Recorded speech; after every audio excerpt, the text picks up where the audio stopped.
आप देख रहे हैं दुखती रंग न्यूज, सच आप तक। बुंदेलखंड उत्तर प्रदेश का एक पसमानदा इलाका है।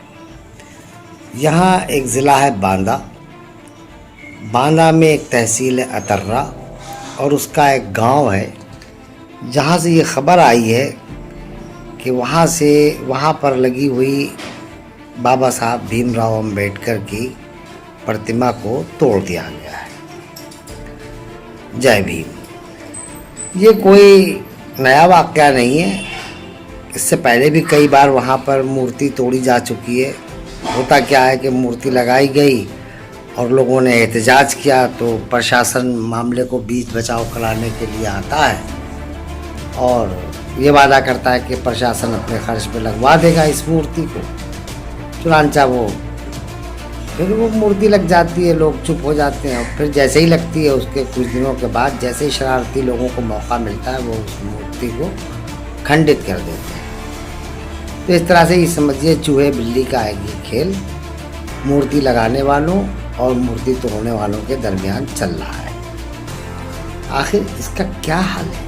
इसका कोई रास्ता भी है। दो तीन हल हैं इसके। एक तो ये कि वहाँ पर एक पुलिस पोस्ट कायम कर दी जाए, मगर आप कहेंगे साहब एक मूर्ति के लिए एक पुलिस पोस्ट कायम करना कहाँ की दानिशमंदी है? चलिए हटाइए। दूसरा ये कि जिम्मेदार लोगों से वहाँ बात की जाए, जो लोग तोड़ते हैं उनकी निशानदेही तो होगी, पुलिस को मालूम होगा, उनके पास अपना इन्फॉर्मर का जाल होता है, मुखबरों को उनको बता देंगे फला फला लोग हैं, उन लोग तोड़ते हैं, उनसे बात की जाए, उनको समझाया बुझाया जाए। और एक तीसरा रास्ता ये हो सकता है कि इसमें पुलिस बाकायदा संजीदगी के साथ जो लोग बार बार ये शरारत करते हैं उनके खिलाफ एक्शन ले और उनको बंद करे। उनके खिलाफ ज़रा अच्छी दफ़ात में, ख़ासतौर पर समाज को तोड़ने वाली जो दफ़ा होती है जिसमें ज़ात पात वाली दफ़ा है, आप इसमें क्या नाम है देशद्रोह भी इसलिए लगा सकते हैं कि ये हमारे संविधान निर्माता का मामला है, उनकी मूर्ति का मामला है। तो जिसने हमारे देश को एकता के सूत्र में बांधा, हमारे देश को एक इतना अच्छा संविधान दिया, उसके ऊपर जो ये सब तमाशेबाजी होती है तो उसका अपमान देश का अपमान है। तो देश तोड़ने का भी कानून पुलिस चाहे तो लगा सकती है। लेकिन ये जो है कि जब भी मूर्ति तोड़ी गई मालूम साहब प्रशासन अपने खर्चे पर मूर्ति लगा दे रहा है। ये कब तक चलेगा? इससे कोई मसले का हल नहीं है। देखिए मैं आपको एक मिसाल देता हूँ। आप याद कीजिए आज से 10-15 साल पीछे चले जाइए, पश्चिमी उत्तर प्रदेश में और ख़ास तौर पर हरियाणा प्रदेश और थोड़ा बहुत पंजाब के भी गांव ले लीजिए, वहाँ पर ये जाट लोग हैं, जाट रे जाट तेरे सर पे खाट, हाँ, जिनके पास शरीर बहुत अच्छा दिया ऊपर वाले मालिक ने, इनको ताकत भी है, मजबूती भी है। सब ये लोग सेना वेना में जाते हैं, पुलिस में आते हैं और पुलिस में जब आते हैं तो मुसलमानों से चूँकि इनकी रवायती दुश्मनी है, लिहाजा एक आम पुलिस कांस्टेबल मुसलमानों को तो बख्श देगा, मगर एक जाट पुलिस कांस्टेबल जो है वो मुसलमानों को बहुत मारेगा, हाथ पैर तोड़ देगा। खैर वो एक अलग मसला है, उस पर कभी बात करेंगे। मैं सब बातें बहुत तजुर्बे की बुनियाद पे कहता हूँ, ऐसे हवा में नहीं कहता। तो ये जाट लोग जो थे, इनकी समाज के कानून और पुलिस और अदालत के बिल्कुल पैरेलल, बिल्कुल मुतवाज़ी इनका एक निज़ाम चलता था जिसको कहते थे खाप पंचायत। ये खाप पंचायत क्या करती थी? नए नए फरमान निकाला करती थी और ख़ास तौर पर नए नौजवान बच्चे बच्चियों की तो ये दुश्मन थी। लड़कियां जीन्स नहीं पहनेंगी, लड़कियां किसी लड़के से बात नहीं करेंगी, लड़कियां ये नहीं करेंगी, लड़कियां वो नहीं करेंगी।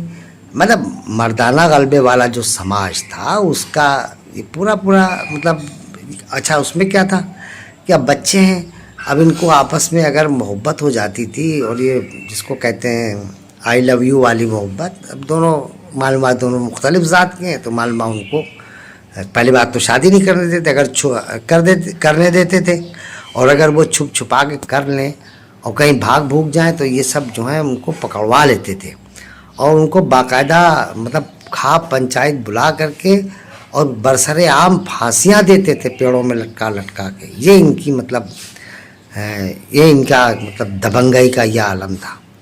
लेकिन जैसे जैसे मीडिया बढ़ा, जैसे जैसे समाज में बेदारी आई और अक्ल की बुनियाद पर जाट रे जाट तेरे सर पे खाट, इनकी जब खटिया खड़ी की गई, ये जो सर के ऊपर हर वक्त रखे रहते हैं, तो कानून सख्त हुआ और जब पुलिस ने संजीदगी के साथ इनके ख़िलाफ़ मुकदमे कायम करके इन जुल्म करने वालों के ख़िलाफ़ इनको अदालतों से सज़ाएं दिलवाई, तो अब देखिए कहीं खाप पंचायत कहीं होती है। ये देखने में बड़े मजबूत शरीर वाले हैं, कानून का डंडा चला तो सब ये चूहा नहीं, चूहा तो फिर भी मतलब ताकतवर, केचुए बन गए, लेट गए। अब कोई खाप पंचायत नहीं होती, सब अकल ठिकाने आ गई। तो अब यही है कि अम्बेडकर प्रतिमा तो पूरे हिंदुस्तान भर में तोड़ी जाती है। आज यहाँ से खबर, कल वहाँ से खबर, इधर से खबर, उधर से खबर। शेड्यूल कास्ट और शेड्यूल ट्राइब, पसमानदा ज़ात के लोगों के ऊपर ये आला ज़ात का मजालिम तो जारी है। और थोड़ा एक ज़िद भी है, वरना डायलॉग है, डायलॉग करके मामले को रफा दफा किया जा सकता है। अगर आपको इस मामले में संजीदगी से आप चाहते हैं कि पूरे हिंदुस्तान में अम्बेडकर जी की जो प्रतिमाएं हैं उनको टूटने से बचाया जाए, तो उसके लिए सिर्फ यही होगा कि पुलिस सख्त हो जाए और बहुत सख्ती के साथ एक्शन ले और मुकदमा चलवा करके जहाँ 2-4 लोगों को, प्रतिमा तोड़ने वालों को जेल से अच्छी खासी सज़ाएं दी गई, वहाँ देखिए दिमाग ठिकाने आ जाएंगे। बिलावजह साहब अम्बेडकर प्रतिमाओं से दुश्मनी हो गई है, तोड़ दो जहाँ भी देखो अम्बेडकर की प्रतिमा। कब तक तोड़ोगे? 5 या 10 साल, उसके बाद तो इस जात को तो इस देश पर राज करना है। आने वाले दिनों में तो ये शासक होंगे। उस वक्त क्या होगा? जो तुम्हारी मूर्तियाँ जो लगी हुई हैं बड़े बड़ी इधर उधर सब, जिनको खड़ा कर रखा है, और वो चीनी मूर्ति, चीन में बनी हुई जो मूर्ति है, चाइना में दुनिया की सबसे बड़ी मूर्ति है, इस पर सोचो, इस रास्ते से हटो। प्रतिमाओं से दुश्मनी करने से क्या होगा? लड़ाई विचारधारा की है, विचारधारा की लड़ाई है, ठीक है, आप आराम से लड़िए। आप विचारधारा में आप हमें परास्त कर दीजिए, शिकस्त दे दीजिए, कोई फ़र्क नहीं पड़ता। लेकिन विचारधारा की लड़ाई का एक मूर्ति, बेजान मूर्ति के ऊपर क्या मतलब तमाशेबाजी करना।